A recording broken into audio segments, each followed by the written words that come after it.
Welcome. I'm Danielle from Regeneration International, and we are here today to celebrate an important benchmark in the history of regenerative agriculture with four people who have been central to the movement. So, today, this conversation is happening on July 8th, 2025, while we're celebrating the 10-year anniversary of Regeneration International. And a decade ago today, in the wake of growing concerns about soil degradation, climate instability, and corporate control of food systems, farmers, scientists, organizers, and activists from around the world came together with shared values that operated in separate spheres to come to one communal space to imagine a future where agriculture was not degenerative, but regenerative. This gathering sparked the birth of a global movement and the birth of RI. And today we're joined by four individuals who were part of this founding moment. I'd first like to introduce Mercedes López Martínez, who is the director of Via Orgánica, our sister organization in Mexico, and a key leader in the fight against GMOs in Mexico. This includes the Sin Maíz, No País campaign, where this year they helped secure national reform to ban GMO corn and protect Mexico's native varieties and advance food sovereignty. A great success story, which the fight's still on, so we're still at it. I'd like to also welcome André Leu, who is RI's co-founder and international director. He's a longtime organic farmer and author, and you can find his publications and articles over on our website. And Andre's been a driving force behind RI's global policy work, and he's also this year helped to lead the creation of a new certification called the Regeneration International Standard. I'd also like to welcome Ercilia Sahores, who is our Latin America director and the campaigns director at Via Orgánica. Ercilia has roots in political science, and she's been a vital connector across movements. She's worked with farmers, educators, and policymakers to defend traditional seed systems and build just local food economies throughout Latin America and around the world. And finally, I'd like to welcome Precious Phiri, who is our Africa coordinator coming from Zimbabwe. Precious is a founding trustee of the Igugu Trust in Zimbabwe and worked for years with the Savory Institute. And through her work in holistic grazing and community resilience, she has helped regenerate degraded landscapes and support rural livelihoods across Southern Africa. And she has also joined RI in work worldwide around regenerative agriculture. So over the past decade, RI has launched major global initiatives that have helped define the regenerative agriculture movement, and I'm looking forward to hearing more about this from our guests. And these include the People's Food Summit, which is a multilingual 24-hour platform amplifying grassroots voices, the Billion Agave Project, which restores arid lands and captures carbon through agroforestry in Mexico, and widespread education programs training the next generation of regenerative farmers. And mostly recently, the launch of the Regeneration International Standard, a new certification framework built to protect the integrity of regenerative practice and resist greenwashing. Now, today, as we look back on where RI began and ahead to where we want to go next, our conversation explores the vision, regional breakthroughs, and system changes and the future of this remarkable movement. So I'd like to welcome Precious, Andre, Ercilia, and Mercedes. Let's start at the beginning. Thanks, Danielle. I'll go back to the very founding of it and where the idea came from. And that's because I published a paper called Mitigating Climate Change with Organic Agriculture through the United Nations. It was a major publication by UNCTAD, the United Nations Trade Conference for Trade and Development. That paper caused quite a bit of a kerfuffle, particularly amongst scientists and others, but there are others who saw it and took it up, like the Rodale Institute. And one particular person who saw it was Tom Newmark, who basically was one of the people involved in funding Greenpeace. And he took it to other people in Greenpeace and said, have a look at this. This is a game changer. We can reverse climate change by scaling up organic agriculture to take carbon dioxide out of the atmosphere and put it into the soil. he was met with a lot of skepticism, but he contacted me, and then in 2014, he organized a couple of events in New York around the climate change meeting that was in September 2014. One of those events he did in conjunction with the Rodale Institute in the Rodale headquarters in 2nd Avenue in Manhattan. And at that event, I was speaking, Ronnie was there, Steve Rye from Macola was there, and Dr. Vandana Shiva was there. And it's that event where we met, and basically the idea of forming a larger global organization, a part of like-minded organizations, a partnership of like-minded organizations. We put that out. And Ronnie being Ronnie, when he gets an idea, he just sticks with it. And he really liked it. And so Ronnie and I are in contact, and Steve Rye. And then I was back in the States in December, and this is at the Acres USA conference in Columbus, Ohio. And Ronnie and Steve came there, and we had further discussions on how to do this. And then both Ronnie and I were actually going down to Lima, Peru, and there was the climate change meeting there. So we were there, and then we had another meeting in a restaurant. It was the first time I met Ercilia and Umberto, and I was the president of IFOAM at the time. I had two of my staff members, Patricia Flores, particularly our Latin American coordinator, and our other coordinator for basically putting out information. We all met in this wonderful restaurant, and really, you could say that was the beginning of the steering committee and getting a solid idea of how we would go forward. The next part of it is, we all went home, and then we started having Zoom meetings. And there's one Zoom meeting where it's just Ronnie, Steve, and I, and we said, we've got to bring Vandana in. And I said, okay, I'll go and contact her. And no sooner had I finished the Zoom meeting, and I went to go and email her, and there's an email from Vandana to me saying, look, Hans Heron and I have been discussing this. And, and I said, so I replied to her, I said, you wouldn't believe this, Vandana. And so that became the steering committee. And, Ercilia, as I can say, was involved right in the beginning, in the early days.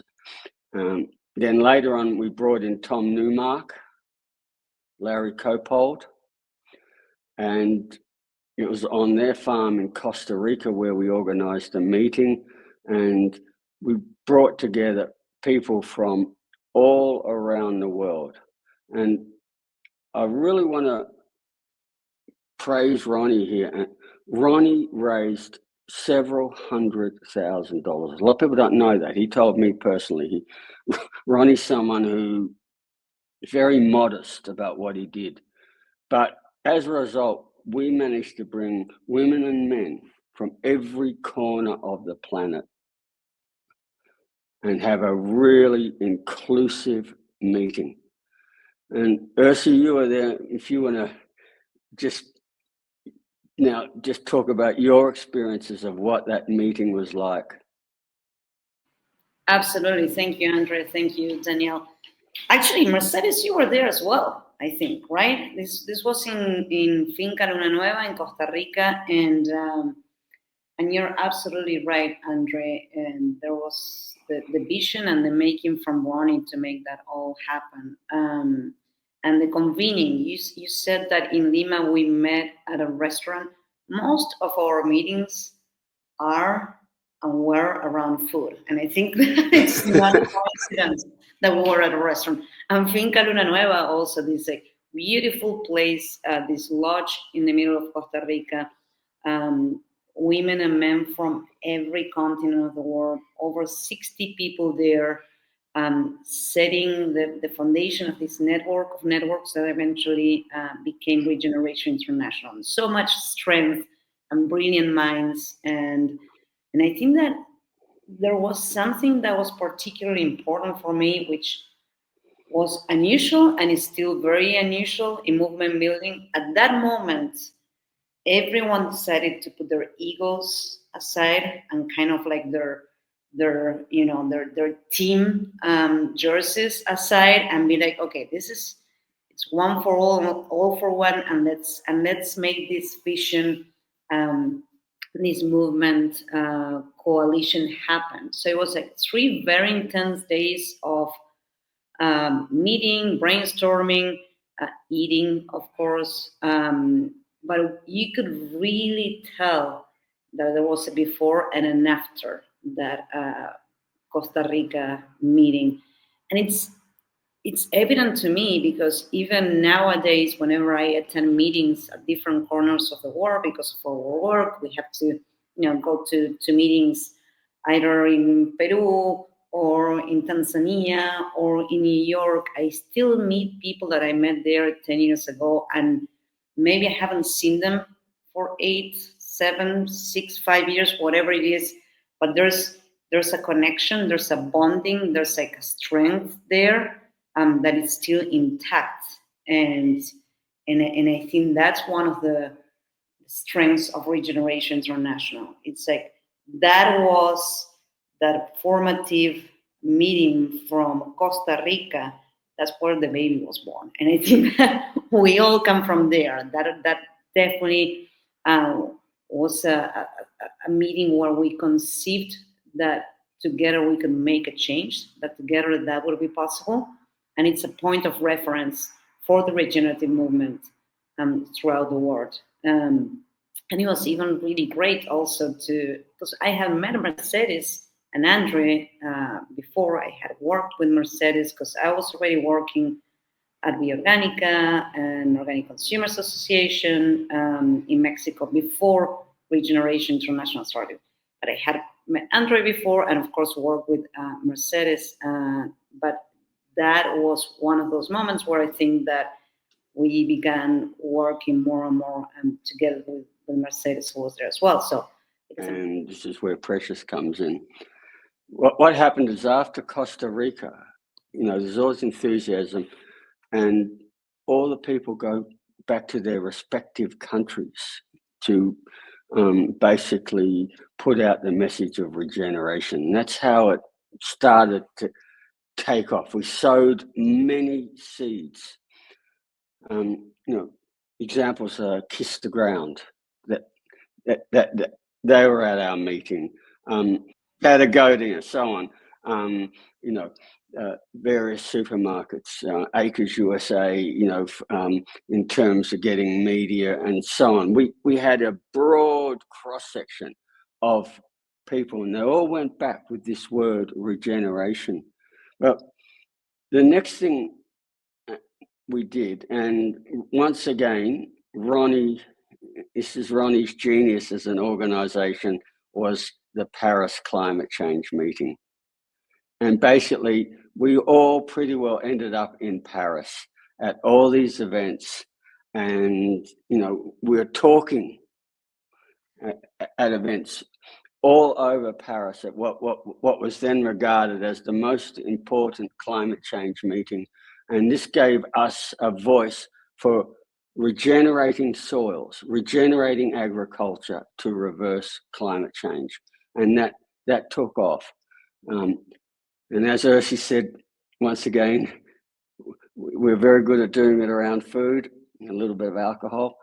And this is where Precious came in, and we realised that she was the right person to have on our steering committee. So, Precious, if you want to just talk about it from your perspective at that point. Yeah, thank you. Also, unbelievable that it's 10 years already. Um, I think it would be nice to shed in a little bit of how I came into the circle. I remember it was 2015. I was literally in a transitional state of life. I had met the bigger world beyond holistic management, which is what I was doing. And so I was sort of branching out to see how I can continue to weave holistic management. At that time, I hadn't met the term regenerative agriculture in the force and power that it existed between Andre Ronnie, Ercilia, Hans Herren, all the guys that I met in Washington, D.C. So I was busy trying to think deeply about how to weave with communities. That's when I founded Earth Wisdom. I just transitioned from my job at the Savory Center in 2015 in Zimbabwe. And then over time, that evolved into Igugu Trust, which is a trust now that you use as an arm to work with communities. So I remember I was going to Biodiversity for a Livable Climate conference in Boston. And then I met one day while I was in Boston, I met a long train of emails. If anybody knows Precious Phiri, please send this email to her. If anybody knows, who is looking for me? So Ronnie needs to talk to her. So, and then I'm like, oh, okay, I'm actually in Boston. They're like, oh my God, you are coming over. There's a press conference tomorrow. So Ronnie was that kind of person. I was like, okay, like you're running to the airport. Everyone's like, they're good people, go. So I went. We stayed at a hotel in Washington, D.C. That's when I first met Essie, who would really later become my wonderful friend and sister, and literally like the person that you shouldn't be afraid of the streets when you're with. And then I met Andre, I met Ronnie, I met Alex, and Alexis. So this was my first introduction to what had happened in Costa Rica. And then we had a press conference at the press club. I was very new in the environment, and the energy of the people that we were with, the generosity, food again. We did lots of work with Catherine and Ronnie and everybody around dinner. And my first impression of Regeneration International, and they were saying it's new, we just had our first meeting, we just had our first launch, and this is our first press conference to communicate this powerful message towards Paris COP 15. Yes, it was COP 15 in 2015, COP 21. 21 in 2015, yeah. 21 in 2015, yes. Oh my God, the COPs are so many. But I was immediately invited after my first speech, like, if you're available, can we go to Paris? And that was honestly the most life-changing moment in my life. My life took a whole pivot because I met our seniors in terms of in life. They had lived so long, passionate lives of fighting camaraderie, fighting GMOs, the injustice in the food and seed systems.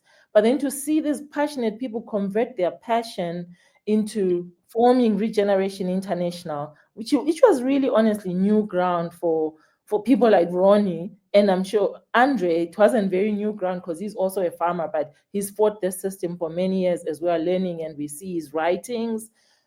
But Regeneration International was like the regenerate, the action, the solutions wing of this important work. I still feel it's still a fight, but a fight that is presenting solutions to say, hey guys, there is an alternative. And maybe we can, we can take away the divide of them and us if we all agree on how to regenerate our world, to bring back the sanity in food and seed systems and all the ecosystems of the world that we have so much put into trouble. Now I bear the same passion. I don't stop when I start talking, but it's been, it's really been wonderful and amazing and radical and transformative. And I've been growing so much. And here we are. I think I officially started the walk back then when we were in Paris, and then the rest is history. Yeah. And I just want to say the other person who was really important in both Costa Rica and Paris was Dr. Vandana Shiva. She was such a insightful, driving force, inspiring, force.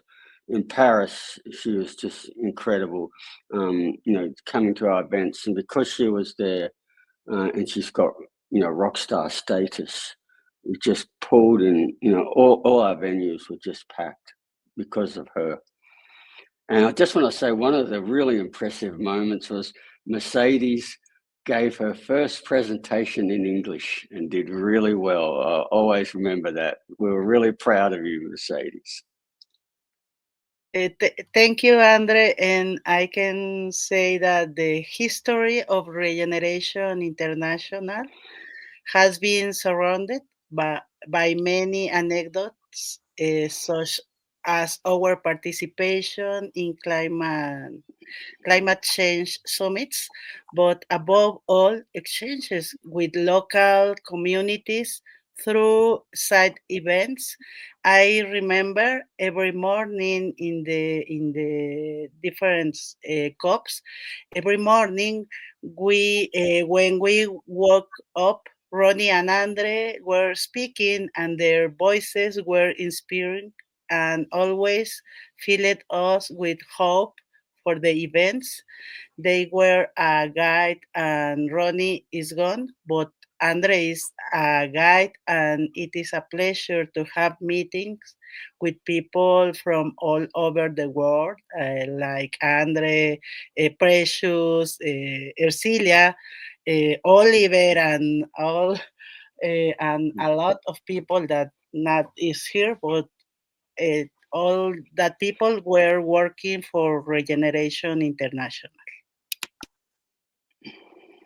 Well, thanks you all. So I'm interested in hearing, it's so cool to hear how you all came to it.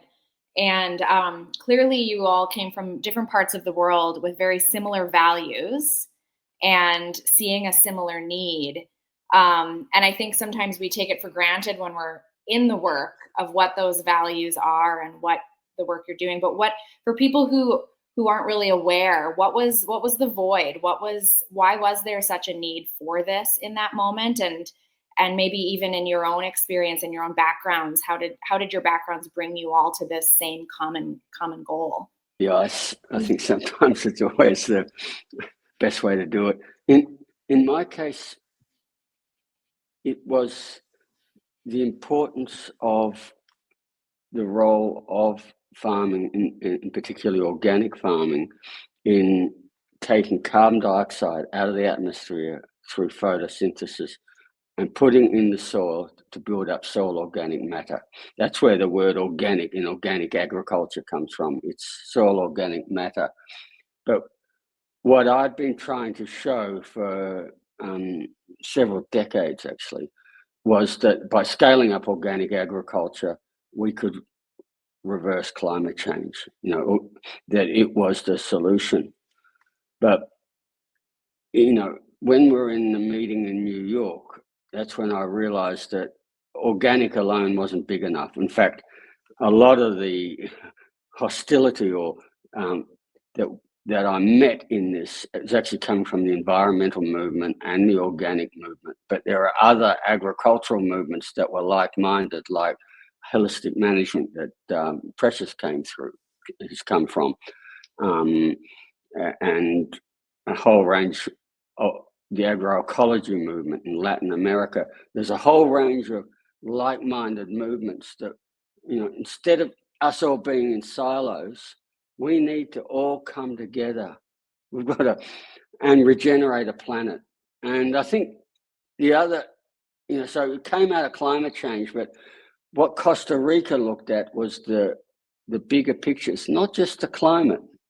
We have the environment, we have social issues, we have the whole issue of peace. All these, the big picture of regenerating our planet, our communities, our future.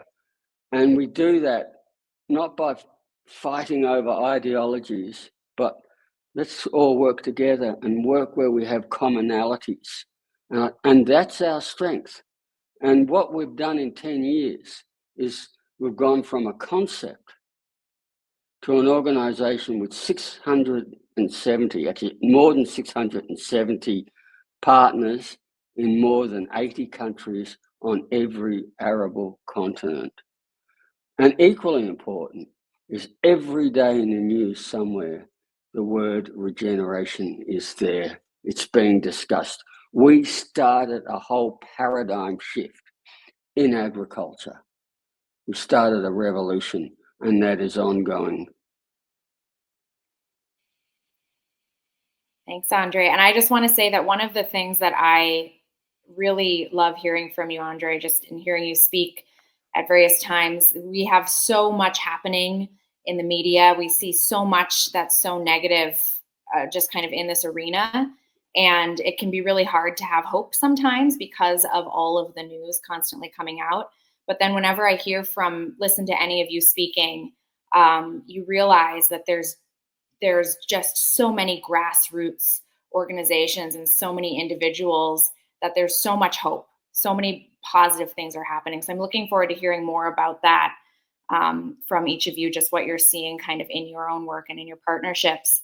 But I'd like to hear a little bit more first, Precious, Ercilia, in your work. Why was this important to you to be joining a movement like this in the moment that you joined? What was the need you were seeing in your communities? I think for me, over and above what Andre has so beautifully articulated, I think it was also Regeneration International was serving as a space for bringing together actions or solutions and activism together. I remember we once had a hashtag. They were not even called hashtags by then. I think it was it was just a campaign which said resist and regenerate, which is whether you're a farmer, a rural farmer in rural Zimbabwe or rural anywhere, your action towards being ethical, towards how you grow your crops, how you live your life, and how you interact with the nature around you, it's part of resisting this advancing mega agriculture that will really see us being buried to the ground. So the message was strong, full of hope, but also, not beating about the bushes, because there is no gray. It's either a regenerative or degenerative. And I think this message has never been stronger in this movement. For me, that was very important. And coming from a continent where governments are really at the mercy of corporates in debt, and every day things are just being forced down on our countries because we are hopelessly in debt. And so to hear a group of people that are bringing all of us together in this big energy, to me has been very important. And I feel very blessed because through this platform of Regeneration International, I've been able to take part in our Southern African region, Africa-wide, at a global space. And right now, I'm actually a focal person for the UN Committee for Food Security, so through the civil society and indigenous peoples mechanism. So I'm contributing at that global scale, but with the banner of I represent a network of networks. I represent the people of the world and the people of Southern Africa through Regeneration International. And I feel like that's been our strength. And like Andre says, everything has evolved. Now we have courses that we are offering. It's a forest. A forest is a forest because it's diverse. And we are people of diversity beyond race, language, or anything, as long as we speak the same language of regeneration. To me, this has been very important.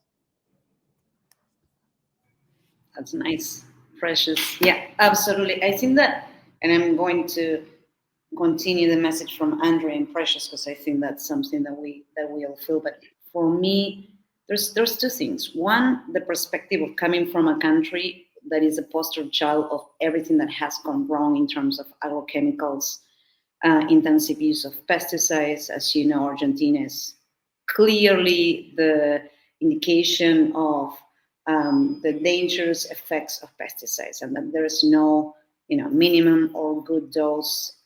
Unfortunately, we have so many examples of diseases and health issues related to the intensive use of pesticides. So that's kind of my background, and coming from that and seeing an organization that puts out a message of hope, which is what Regeneration International has done for many, many years, is okay, things are really bad, but what we bring is hope.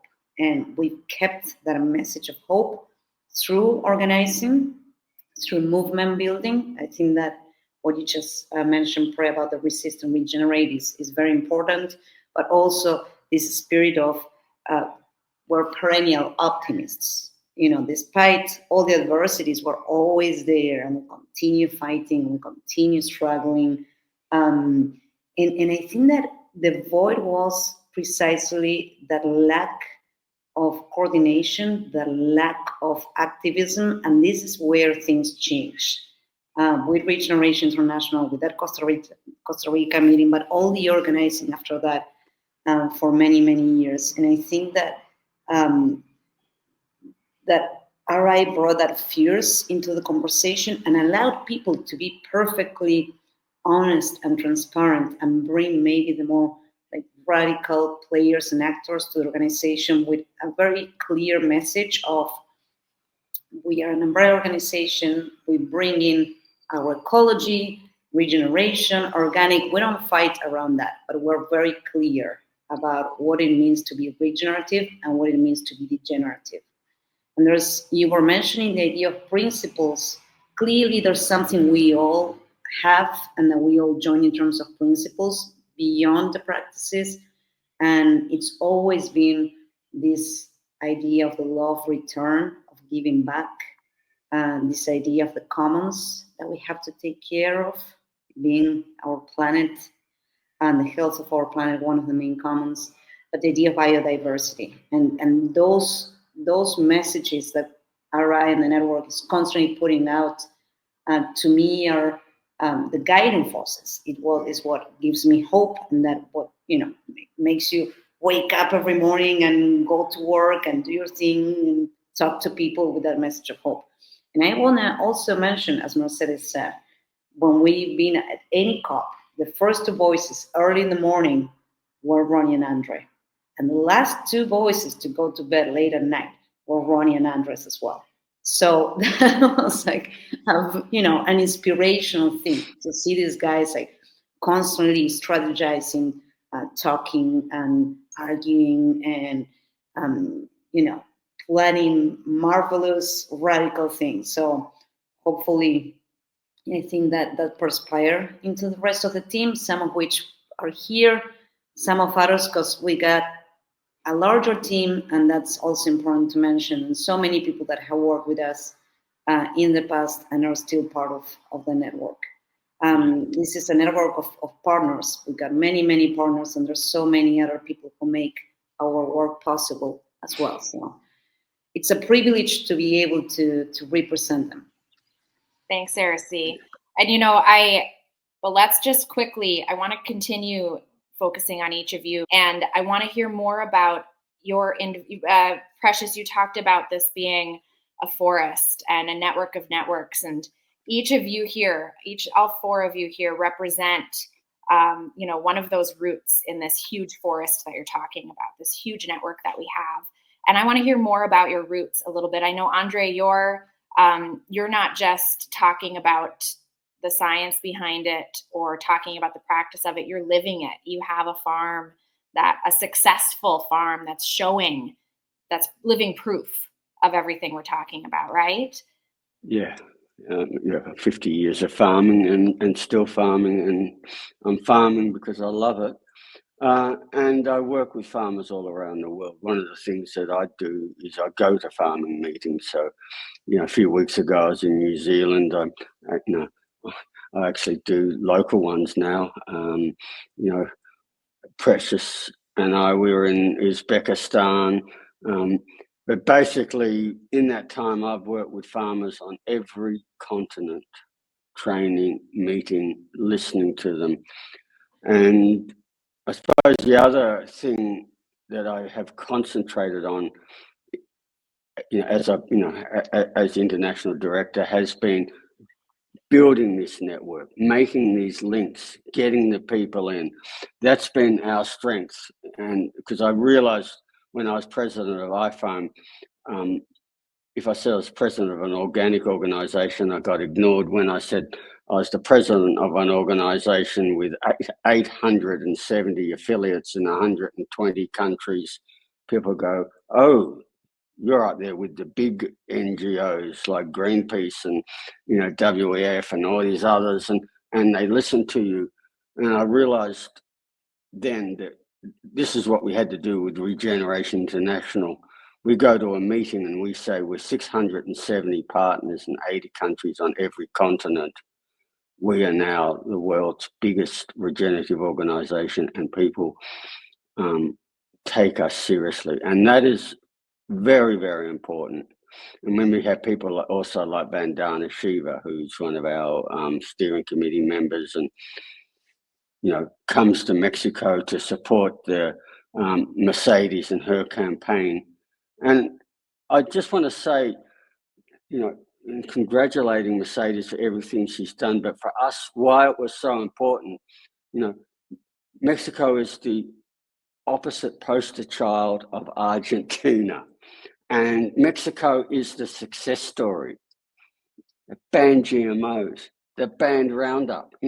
This is, and we're not really getting, that should be global news and a good news story. But that's something, we're one of the partners. We got involved with, it just wasn't one organization, it's a lot of organizations, but we made sure we were part of that, working with local partners. And that is the way we need to work. We did things like that in Sri Lanka, in Bhutan. We're starting in Uzbekistan. We really need to do it in Zimbabwe, don't we, Precious? And, there's a chance actually in East Africa now, Andre, when you say we need to do it, what do you mean? We need to do what? What do we do? Well, we need to scale up, but the big trouble is, we've got all these countries that just love us to be there on the ground helping them. It's very hard when we have no money. I think the really amazing thing is what we've achieved is on the smell of an oily rag. Our budgets have been,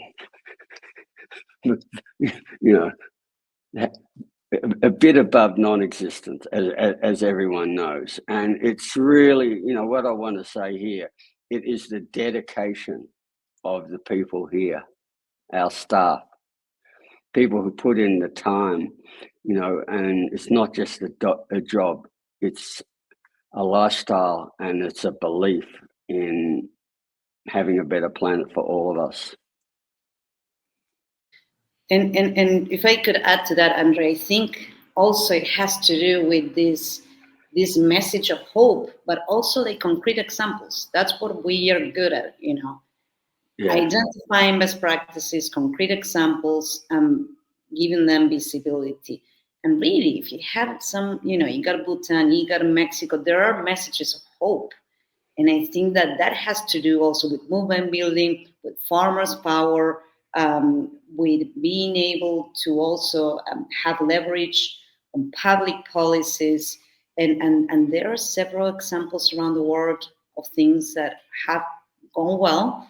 And there's hope for other places for this to happen. We just need to, get organized and make them happen. But I think it is contagious. If you have things that work, like in the case of Mexico, why not bring that everywhere else? So that's part of, I would say, that's one of the strengths from Regeneration International. Yeah. Okay, I want to talk about our work in defense of native corn, and we have a class action lawsuit to prevent the commercial planting of genetically modified corn in the center of origin and diversification, which is Mexico.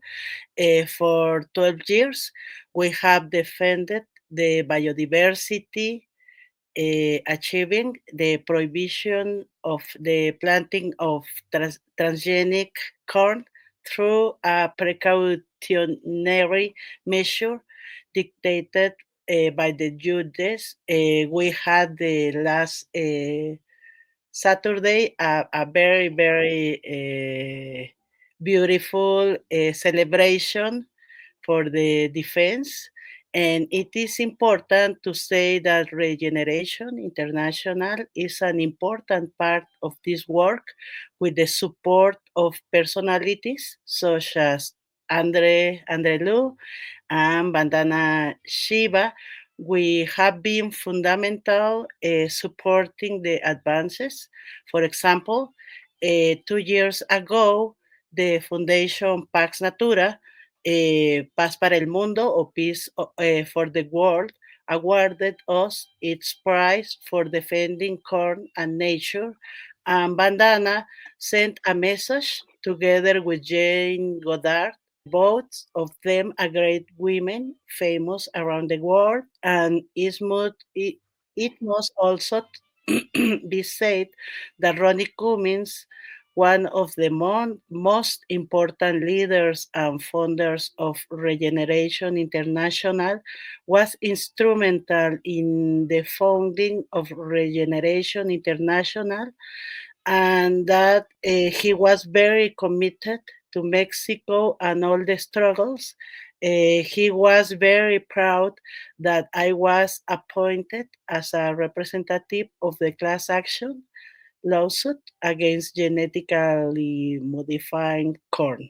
And this year, we also succeeded in getting 2 articles in the Mexican Constitution, the fourth and the 27th, which establish the prohibition of genetically modified corn in the center of origin and the promotion and care of biodiversity. And there again, the inspiring work of Regeneration International has been an important source to sustain these very diverse struggles on the part of peasant groups, environmentalists, scientists, academics, and people who consume corn, of which there are millions of us, with diverse communities such as farmers, indigenous, artistic, scientific, academic, traditional cooks, people who consume corn to defend the biodiversity in the milpa that supports us to defend healthy, local, quality food based or on a native Mexican corn.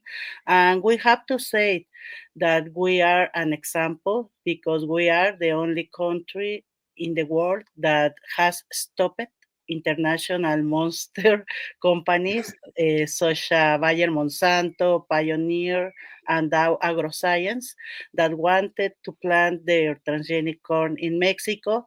From there, Regeneration International and its struggles is an example and is present in all continents and is a voice not only of criticism, like Ercilia said, but of hope. So you all have mentioned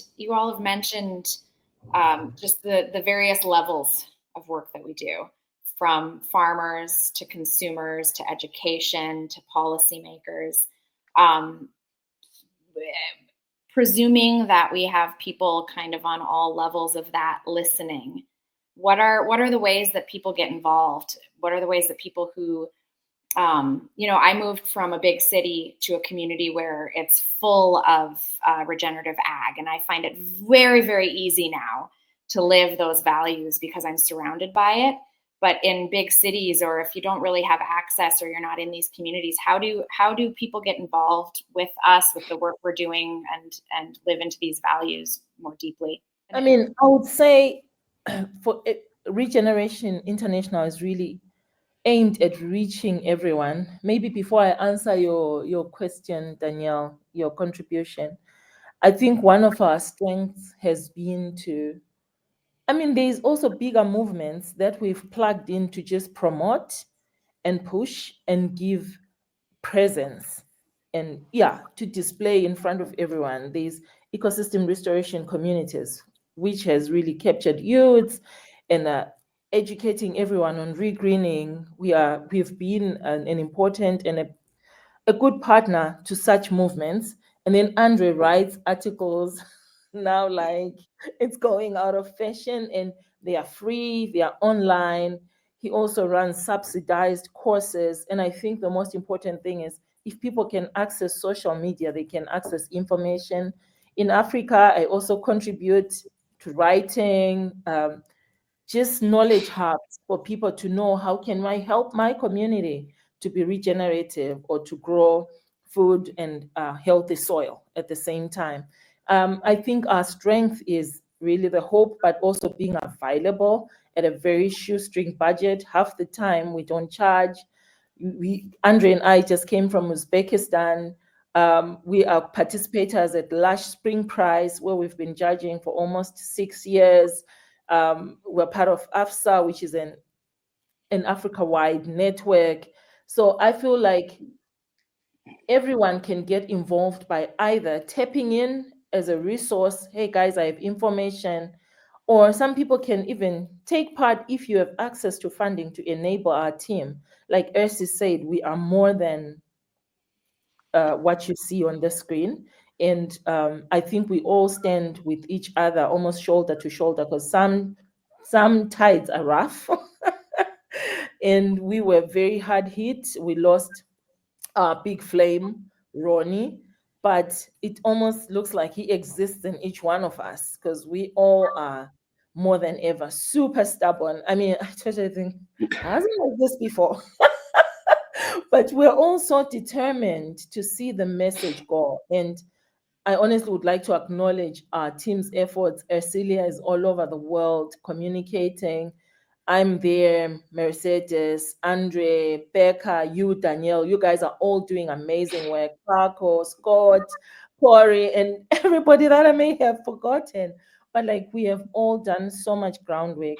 And I think each of our partners, if we let go of our own hats and badges and accolades and really understand that this is for our future, for our earth, and for our generations that are following behind us, we have the willpower to do it, and we can support each other.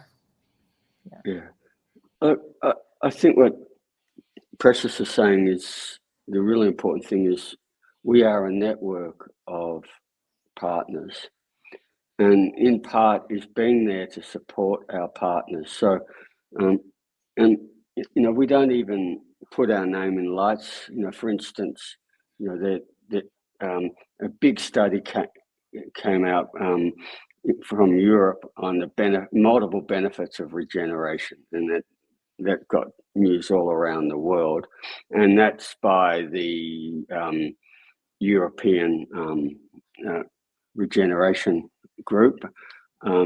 Now, I was actually involved in helping them get together and basically mentoring them in the beginning to get them to form the organization. Precious, you interviewed them for our People's Food Summit, and I think that's actually a very important thing that we do, is getting all these messages across. And then right in the beginning, when they're putting this study out, I'm one of the people that they run it past, look at the guidelines, and so my name mightn't be mentioned anywhere in this study, but I'm the person who gets referenced in the next phase. I'm the person who they email me. It's the same with Uzbekistan and all these places. Very happy to sort of work behind the scenes and help our partners achieve things. Give them advice where we've got the expertise. Things like the People's Food Summit is really important because we're giving everybody a voice, and we're featuring people from every continent, and we're featuring the people who normally don't have a voice. and we're getting that out to millions. I think that is substantial. Our training courses, and that is something that we will be scaling up over time, and I also believe that now that we've put out the Regeneration International standard, that is really important to stop the greenwashing and stop the Monsantos and Syngentas and others from hijacking us, to make sure we're very clear what is regenerative and what is degenerative. And then the other one, and Daniel, this is where you've got a really important role, and same with you, Paco, communication. That's what we really do. And end of the day, doesn't matter where we are in the world. We can be in a remote place in Bhutan or the remotest place in Kenya. Everybody has this. And this is the key to what we do, is to get our messages across. And it's what we're doing. I believe we're doing very effectively, given the budget we've got. I agree, and sometimes I feel like, and I don't know if this happens to you guys, I sound like a broken record. Like I keep repeating the same messages over and over again, but there's always, new audience or new public or people that need to hear that message again, and that is what is important about what we do. We stick to that message. And we were able to do outreach to new people constantly. Our network is great. Partners can become members of Regeneration International. They just go to our website. There's an affiliate program. It has no cost. They can join us, and we're available all the time. And that's part of the thing. You were saying, well, we work at a local, regional, federal, global level. So the People's Food Summit is an example. The People's Cups, which we've been doing since Paris, always is a parallel cup, which is the real cup. It's a People Cup. That's been great at building our strength. But I think that's the other thing. We're always available as, Mercedes or Precious, around how many times, members or affiliates call us, and we're weavers in the end. That's also what we do. We connect folks, and it's very it's fascinating. Because sometimes you have farms or folks who are 1 hour away, they didn't know each other, and then they connect through Regeneration International. That's happened so many times to us, and the beauty of how intertwined all of our members is, and I think this is an example of something. This organization from our friend Alana Leah, I Give Trees. She started this organization many years ago, around the same time as Regeneration International. So she was doing a lot of reforestation, mainly in Brazil. We met her, you guys remember, in Morocco at the Marrakesh COP. So everything has a cycle. She finished the cycle of her own foundation and had some money and decided to donate that money to Regeneration International, because she couldn't think about a better organization to donate that money to, because it continued the purpose of her own organization, and our paths were, crossed so many times. And that's kind of like a beauty of like the cycle of life and how it comes back. And those seeds go back to others in our network. So I think that's a perfect example of the life that Regeneration International brings, and the many trees and branches were in this forest. Is that precious? Yes, I agree. We are working in the territories from science, with the communities, from the media. We are a rich, powerful, and inspiring network, and we should congratulate ourselves for this. Thank you, guys. Thank you all. I think we're close to a conclusion there. I have to say, I knew Ronnie before joining the organization, and since joining the organization, Ronnie's been gone since I've joined. But I really, really see that fire you're talking about in all of you. I see his fire living on in this work. And I'm constantly amazed at how it really does feel like this organization is just this like really well-oiled machine of a ton of really, really impactful individuals, right? Who are all just like doing their thing, but finding a way to work together, but really taking huge initiatives and doing really important work. So it's always really inspiring to hear from all of you. I've listened to you're all over the place. You can look up each of you on podcasts, on YouTube, on Facebook, and hear more about each of your work. I don't know. Would maybe to close off, would a few of you share what's next? What are you up to now? We hear that André and Precious have been in Zimbabwe. We hear that Mercedes has had these, and Ercilia have had these huge wins in certain arenas. What are you guys thinking about today after you hang up here? What are you doing next?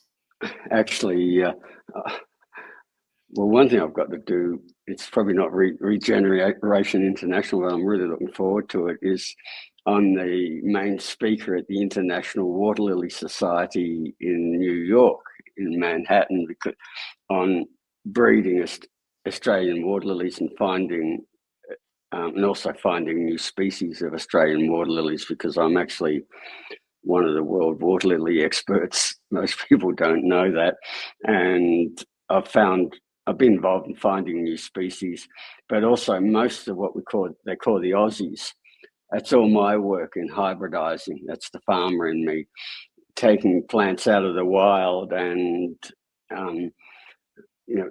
for 100 years, no one could grow them. And I did the work to make sure that they could be grown in pond culture. So now you'll see these water lilies all around the world. So I got invited to New York for that. And then I'm home a few days and I go to China because one of my books has been translated into Chinese. And that was actually translated in 2019. Which book is that, André? That's The Myths of Safe Pesticides, the first one I wrote. And that, because of all the COVID and all the things that have happened, and all the politics, I couldn't get to China. There's a couple of times I was about to go and then things got cancelled. But anyway, I'm looking forward to having a book launch of that in Shanghai and in September. And the other group of people I've been working very closely with is IFOAM Asia and all the organic groups in Asia. And so also later that month, I've been invited to be one of their keynote speakers in Vietnam. So, and then the other thing I will do, and I do every year, is after I go home, I'll go to India and I'll teach at Vandana Shiva's course in her A to Z. You went to last year, Mercedes, in Navdanya, and I'll go back to there. And then finally, I've actually been invited to be a speaker at Acres USA this year, back in Madison, Wisconsin in December. This is the 50th anniversary, so it's a big one. And for me, it's an incredible honor. And one of the things which is really important, because we did invite Acres to our Costa Rica meeting, is that you'll see that everybody in Acres now talks about regeneration. And this is the biggest farming conference in the US of, what we could say nature-based farming. And so to me, that's an incredible achievement. There's where we can get our message across to thousands of farmers, real farmers in the US, and have impact. So these are sorts of, these are sorts of things that will keep me out of trouble, keep me on best behavior. enjoy the Water Lily Conference, Andre. I love that. I will actually, and I'll get to visit some lovely water lily gardens around New York, and of course it's August, so it'll be lovely weather. We'll have to look for some photos of all your water lilies online. Yeah. Yeah. Right. You'll find them there. If you Google me in water lilies, I'll come up. All right. What about the rest of you? And we will continue building networks. Ronnie always called us to join more people around the world in the defense of regeneration, in the search for the community resistance. So we will continue with this work. From Mexico, we will win the class action lawsuit against genetically modified corn. Wonderful. Yeah. Amazing. I mean, first of all, thank you for this dialogue. So emotional as well. Can't believe we're here. But I think going forward, we're continuous. As Mercedes and Andre have expressed, we'll continue to spread ourselves as much as we can. We have the People's Food Summit coming up, our most exciting time, that way we get to spread global stories from the grassroots of our communities and those with voices at policy levels and networks. So it's going to be, again, I believe, bigger than we've done in years. Last year, I think we reached over 5 million interactions. So we hope for more this year, because I mean, a good message like this can only go forward, right? I think. Yeah. So, and I'll continue to contribute to the Southern African Network and the African Network, as well as the UN Committee for Food Security this year.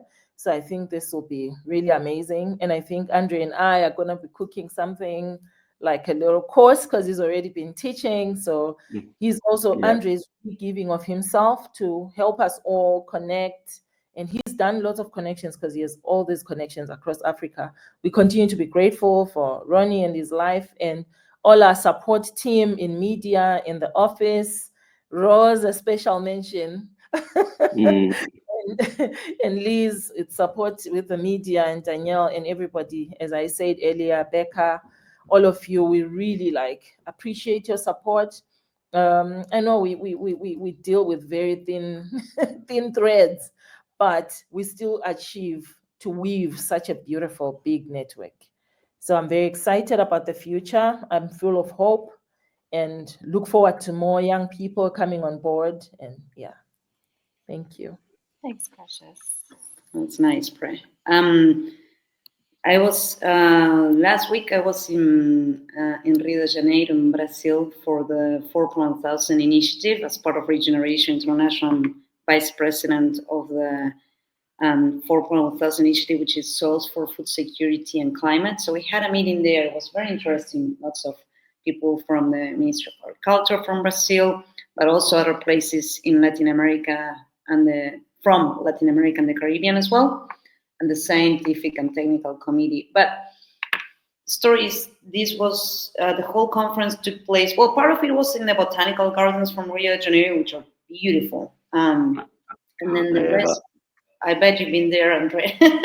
Yeah, of course. The rest of it was at this place is called the Museu do Amanhã. So it's a museum of the future, the museum of tomorrow. So it's a beautiful space right next to the marina, is where you can actually catch the ferry to cross to Niterói, this city, this island across from Rio, built by Oscar Niemeyer, the architect.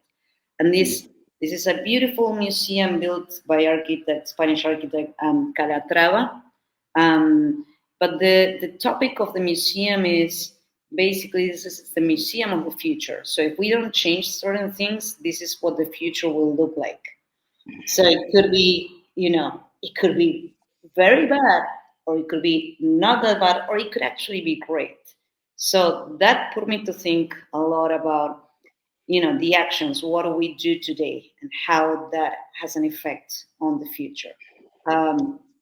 So I think that moving forward is being very conscientious about everything that we do now and the impact that it will have in our future. So more and more we have to really reflect on what our choices are, from what we eat to who we vote to who we, put our energy with and work with and interact with, and how we can build a stronger and better future based on our interactions from today for tomorrow.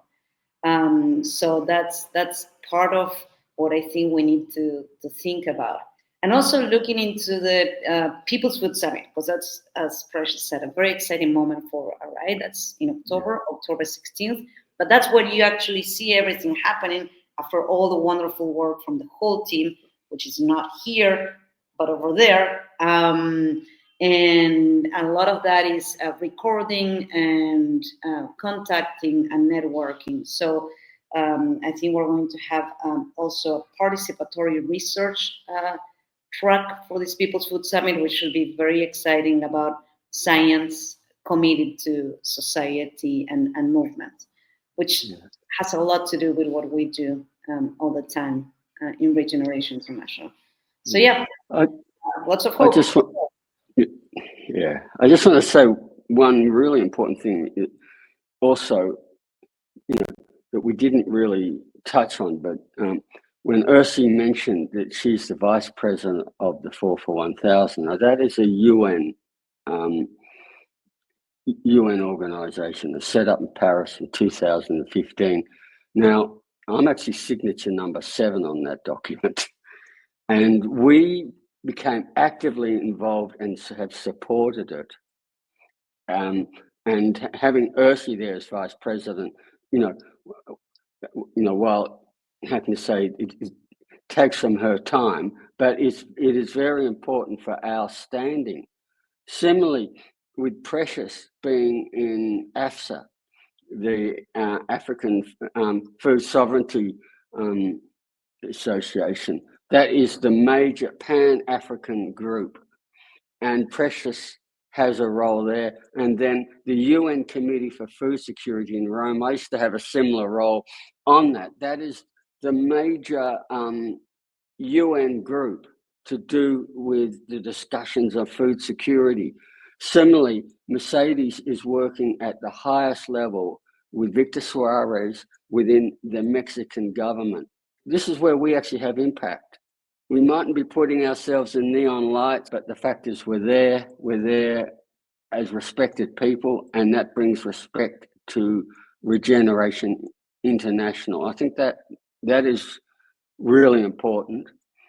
And the other side I want to do to mention, for instance, Rose. Ronnie used to tell me he couldn't have done it all without Rose, how important Rose was to, basically Rose held the fort while Ronnie went out with this, the sword and the shield and went out on the attack. Rose kept it all together. And I just want to say, without Rose, she's the one keeping it all together. I want to acknowledge Paco, same thing. Liz, like you said, Becca, Scott, and you, Danielle. Without you, we wouldn't have an organization. We wouldn't be able to do all the things we've got. And I think the word Ronnie would always do is call us a team. And I think that is the most important thing. We're a team. And the other thing I really like, 10 years and we're still really good friends. Awesome. Thanks, Andre. And thanks for mentioning Rose. I think Rose, Ronnie's other half, is really holding everything, isn't she, since he's been gone, doing an incredible job. And Paco has been mentioned a few times. He's behind the scenes here helping us with our tech. So thank you to Paco. And thank you all for sharing so much of your incredible, beautiful, important work. I love that ending with the team and returning to Precious's concept of the forest. And you are all those, I see you all as those little roots, those major root system in the forest. You don't see that work necessarily being done underground, but it's really just producing so much fruit that we all get to appreciate and be a part of. And congratulations on 10 years of teamwork and friendship and impactful, meaningful, community-led work. So yay, celebration for all of that. And let's do another 10 years. And we'll see you then, and we'll celebrate some more. Okay, ciao. All right. Wow, and thank you, Danielle. Amazing. Bye. Bye.